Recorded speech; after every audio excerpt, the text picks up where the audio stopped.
नमस्कार. आज आपण करूया गुजरातची फेमस डिश उंधियू.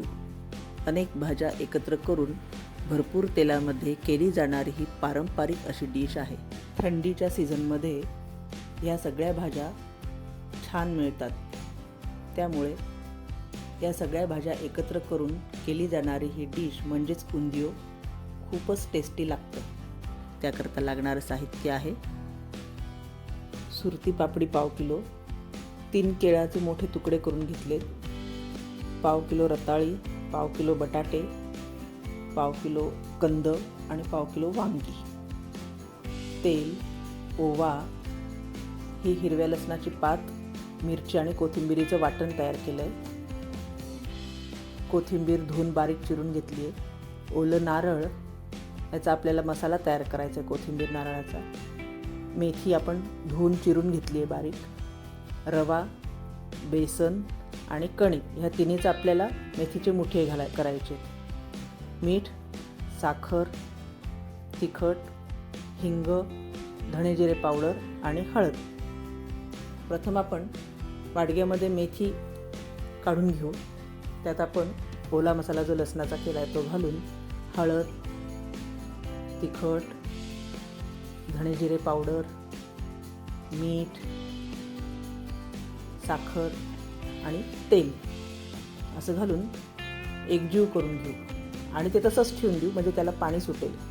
ते आपल्याला नंतर त्यात भिजवायचं. आता इकडे आधी नारळ आणि कोथिंबीर हे एकत्र करून घेऊ. त्यावर हळद, तिखट, हिंग थोडासा, धणे जिरे पावडर, मीठ, साखर आणि आपला ओल्या लसणाचा मसाला तो घालून व्यवस्थित एकजीव करून घ्यायचं. सारण सगळं एकसारखं झालं पाहिजे, ते व्यवस्थित हलवून घ्यायचं. आपला हा मसाला छान तयार झाला आहे, उंधियूचा मसाला. आता हे आपण जे कापून घेतलेत वांगी, भरली वांगी जसं आपण करतो तसं आपण ह्या छोटी छोटी वांगी घेतली आहेत, त्यात हे आपण मसाला भरायचा आहे. अशा प्रकारे आपण केळं, रताळं, बटाटा ह्या सगळ्यामध्ये हा मसाला असा भरून घ्यायचा आहे. हे बघा, आता ह्याच्यात पण मी बटाट्यामध्ये मसाला भरला आहे. हे रताळ्यामध्ये आता मसाला भरते आहे. मध्ये त्याला एक काप द्यायचा आणि त्यात भरायचा आहे. आता हे केळामध्ये पण मसाला भरते. कंदामध्ये आपल्याला भरता येत नाही मसाला, ते आपण ह्याच्यात घोळवून घ्यायचे कंद. आता हे कढईमध्ये तेल घालून, तेल गरम झालं की त्यात ओव्याची फोडणी करायची आहे मस्त.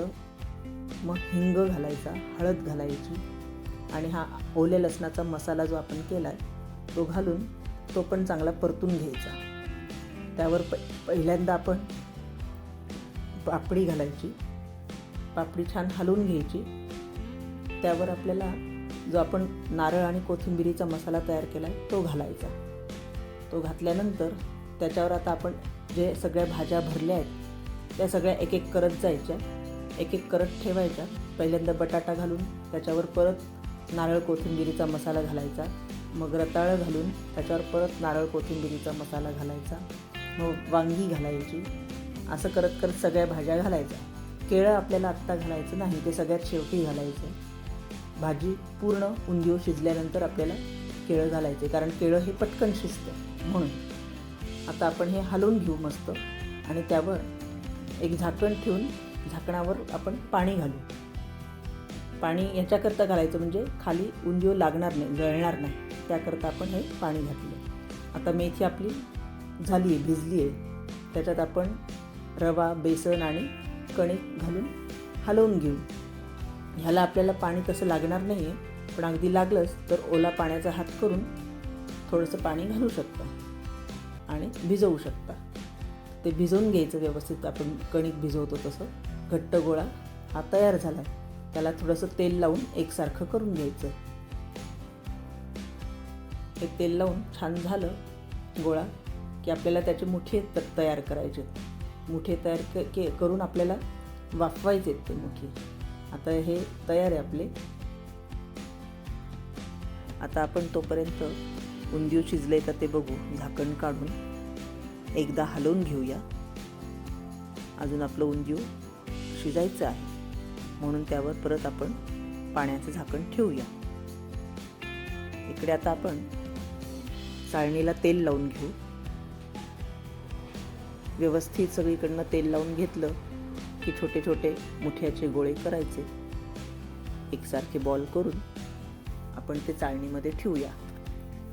आपल्याला ते वाफवून घ्यायचे. आधी तुम्ही तसे डायरेक्ट तळू पण शकता त्याला, पण मी आधी वाफवून घेते आणि मग तळते. हे आपले चाळणीत गोळे सगळे तयार झाले. आता मी पातेलीमध्ये पाणी घालून त्यावर ही मुठ्याची चाळणी ठेवते, म्हणजे आपले मुठे वाफवले जातील. त्यावर एक झाकण ठेवायचं आणि 10 मिनिटाकरता मुठ्या वाफवून घ्यायचे. आता परत एकदा आपण कढईवरचं झाकण काढून उंदीव शिजले का ते बघून घेऊ. आता तसं शिजत आलंय उंदीव. परत एकदा मी झाकण ठेवलंय. एका साईडला मुठी आहे, एका साईडला उंदीव शिजतंय. मुठी आता आपली तयार झाली 10 मिनिटात. त्यात आपण काढून घेऊ. हे बघा किती छान आणि हलके असे स्पॉन्जी मुठी झालेले आहेत. तेच आता त्याची चव उंदीवमध्ये खूपच भारी लागते. हे आता उंदीव आपलं शिजत आलंय. त्याच्यावर आता केळं आपल्याला शेवटून घालायचं म्हणून आत्ता मी केळं घातले त्याच्यावर. आता ते केळं पण शिजू द्यायचं. तोपर्यंत एकीकडे आपण आता मुठे तळून घेऊ. ते पण आपल्याला उंदीवमध्ये घालायचे आहेत. त्याच्यामुळे आता आधी आपण मुठे सगळे तळून घेऊया. छान तांबूस असे मुठे तळून झाले की ते सुद्धा परत आपल्याला कढईवरचं झाकण काढून मुठे सगळे त्यात घालायचे आणि हलवून घ्यायचे. म्हणजे केळाचा आणि मुठ्याचा स्वाद त्या उंदीवमध्ये उतरेल. हीच खरी त्या उंदीवची चव आहे. ह्या सगळ्या भाज्या, केळं आणि मुठिया मेथीचे, हे सगळं एकत्र भाजी ही तेलावरच शिजवली जाते. आणि वरतून असं छान लिंबाचा रस पिळला की मस्त असं परत एकदा हलवून घ्यावं व्यवस्थित आणि पुन्हा एकदा त्याच्यावर झाकण ठेवून त्याला एकदा चांगली वाफ येऊ द्यावी. म्हणजे जर आपला एखादा बटाटा दडस असेल, बटाटा म्हणा किंवा रताळं, कुठलीही भाजी त्यातली जर दडच असेल तर ती व्यवस्थित शिजून जाईल.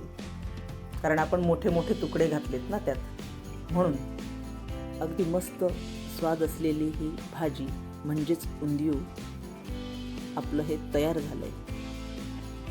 पुरीबरोबर हे अतिशय चविष्ट लागतं. हे आपलं उंदीव तयार झालंय. उंदीव पुरी खायला तयार आहे. आणि खास म्हणजे बऱ्याच गुजराती लग्नांमध्ये उंदीव हा प्रकार असतोच असतो. त्यामुळे ही गुजरातची अतिशय फेमस डिश आहे, जी सगळ्यांनाच आवडते. ह्याबरोबर जिलबी, मठ्ठा असाही बेत होतो. ही रेसिपी तुम्हाला बघायला जरा मोठी आणि अवघड वाटत असेल, पण ही खूपच टेस्टी लागते. त्यामुळे तुम्ही एकदा प्रयत्न करून नक्की बघा. यात आपली उंदीव तयार झालंय. बघा आवडतंय का तुम्हाला? आवडल्यास लाईक, कमेंट आणि सबस्क्राईब करा आणि शेअर करायला विसरू नका. थँक्यू. माझ्या इतर रेसिपी पाहण्यासाठी स्क्रीनवर दिलेल्या व्हिडिओवर क्लिक करा.